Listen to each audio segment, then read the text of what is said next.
لا اقسم بهذا البلد وانت حل بهذا البلد ما شاء الله. آمنت بالله وصدق الله مولانا العظيم وبلغنا رسوله النبي الكريم الأمين ونحن على ذلك لمن الشاهدين والشاكرين والحمد لله رب العالمين. الصلاة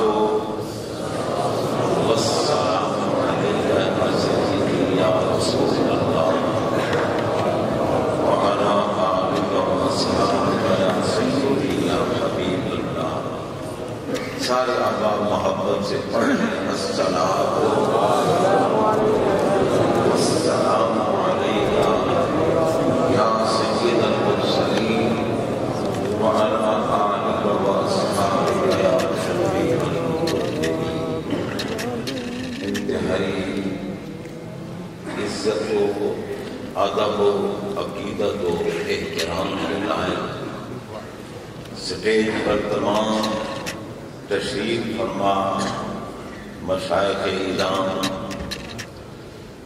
سادات الوقار، علماء اہل سنت، مہمانان گرامی، شرکاء محفل، سامعین و حاضرین حضرات، ہماری خوش نصیبی ہے حجت الکاملین، زبدۃ العارفین، قدوۃ الصالحین، شہنشاہ ولایت، مخدوم الاولیاء والاقطاب والاغواث، حضور داتا گنج بخش رضی اللہ تعالی عنہ کے زیر سایہ ہم آج سیدہ طیبہ عالمہ عابدہ مخدومہ کائنات ملکہ قیامت نور چشم رحمت للعالمین بانو علی حسنین کی مادر مکرمہ سیدہ نساء العالمین سیدہ نساء الجنہ سلام اللہ علیہا کی بارگاہ میں غلامانہ عقیدت پیش کرنے کے لیے کافی دیر سے حاضری دے رہے ہیں. میں آپ تمام احباب کو دل کی گہرائیوں سے مبارکباد پیش کرتا ہوں.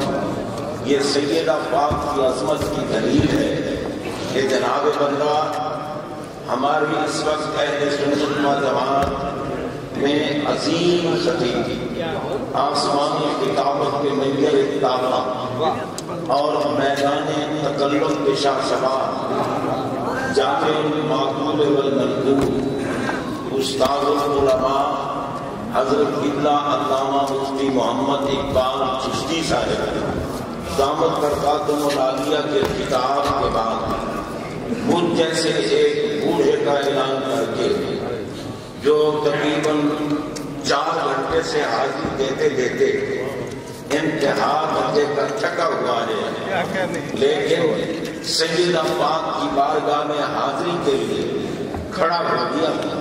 حضرات محترم، آپ یہ دیکھیں کہ جن کے بچوں کی اگر کوئی بندہ دل سے تعظیم کرے، احترام کرے اور میرے آقا ضمانت دیں کہ جب بھی وہ تعظیم و تکریم کرنے والا وہ کیا کہنے وہ معزز، جب اس کو موت آئے گی میں محمد ضامن ہوں کہ اس کا خاتمہ ایمان پہ ہوگا اور قیامت کے دن اٹھے گا تو میں اس کی شفاعت کر کے جنت میں لے جاؤں گا. جتنا بڑا گناہگار بھی کیوں نہ ہو، سرکار کا فرمان نشان ہے. آپ کا ارشاد پاک فرمایا جنوب اہل الارض المکرم لذریتی والقاضی لهم حوائجهم والسعی لهم فی امورهم والمحب بهم بقلبه ولسانه. سرکار علیہ السلام فرما رہے ہیں یہ اس زبان اطہر کا اعلان ہے جس زبان پاک نے ہمیں بتایا کہ اللہ ایک ہے. ہم نے جو رب کو نہیں دیکھا نا، انہوں نے فرمایا اللہ احد ہے، اللہ ایک ہے، وہ واحد ہے. قدم اوپر ہے اور عرش نیچے ہے. عرش پر بتاؤ کس کس کے قدم پہنچے ہیں؟ جناب جبریل امین جو رسول ملائکہ ہیں وہ بھی سدرہ پہ کھڑے ہو گئے، آگے نہیں جا سکے. عرش پر اگر پہنچے ہیں تو میرے آقا کے قدم، اور بلکہ عرش پیچھے رہا، محمد پاک عرش سے بھی آگے. پوچھو حضرت بریلی کے تاجدار رحمت اللہ تعالی فرماتے ہیں سر عرش پر ہے تیری گزر. گزر جہاں سے ہوتی ہے نا وہ مقام پیچھے رہ جاتا ہے، گزرنے والا آگے چلا جاتا ہے. فرمایا سر عرش پر ہے تیری گزر اور دل عرش پر ہے تیری نظر.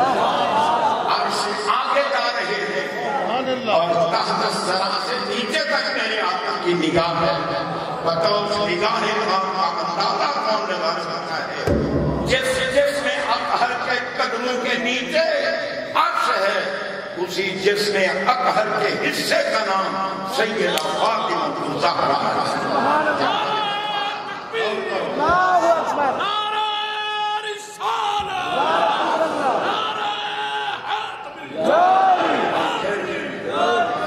جس آقا کے قدموں کے نیچے عرش ہے، عرش، اس قدموں والے آقا کے کندھوں کا کیا مقام ہوگا؟ اور آقا کے کندھوں کا کیا مقام ہوگا؟ مجھے بتاؤ پوری دنیا میں میرے آقا کے پاک کندھوں پہ کون کون سوار ہوا؟ خدا کی قسم، یا نبی کے کندھوں پہ علی بیٹھے، یا علی کے جگر گوشہ بیٹھے، حسین کریمین بیٹھے. میرے آقا کے کندھوں پر اور کوئی نہیں بیٹھا، حسین کریمین بیٹھے جن کے قدموں کے نیچے مٹی آئے اور رب اس کی قسم کھائے. بتاؤ کندھوں پہ بیٹھنے والوں کا شان کیا ہوگا؟ اور یہ کندھوں پہ بیٹھنے والے سیدہ زہرا پاک کے نور نظر ہے، لخت جگر ہے، مولا علی کے بیٹے ہیں. یہ جتنے سادات بی مقام آپ کو نظر آ رہے ہیں یہ سب زہرا پاک کے شہزادے بیٹھے ہیں. اللہ کی قسم جو سید الناس کا سید ہے، اگر اس کا لفظ کسی کے دل میں آ گیا، اس نام رات کا ستیہ ناش ہو گیا، اس کی آخرت خراب ہو گئی. اگر آخرت کو بہتر بنانا ہے تو خدا را زہرا پاک کی اولاد سے محبت پیدا کرو، عقیدت پیدا کرو. تیرے بیٹے سے اگر کوئی ناراض ہو یا اس سے کوئی زیادتی کرے تو ناراض اور پریشان ہوتا ہے. اور زہرا پاک کا مقام تو بلند و بالا ہے، عرفہ و بالا ہے. نور چشم رحمت للعالمین، امام اولین و آخرین، بانو تاجدار ہر عطا، مرتضی مشکل کشا شیر خدا، مادریاں بربرے پرکار عشق، آئینہ میں کافلے سالار عشق. بہرحال حضرات محترم، حاضری میں زمانہ منصور تھا اور حاضر ہو گیا. میرا جسم بھی میرا ساتھ نہیں دے رہا.